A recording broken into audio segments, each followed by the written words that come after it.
These are my top Japan adjustable forged aluminum basin wrenches. They go up to about 70 millimeters, maximum jaw width. I have the stubby TMWS-1668 and the longer one, TMW-1665. They have this interesting two-piece drive with buttressed threads. The shorter one actually has deeper jaws.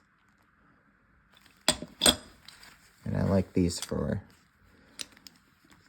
big aluminum fittings like this.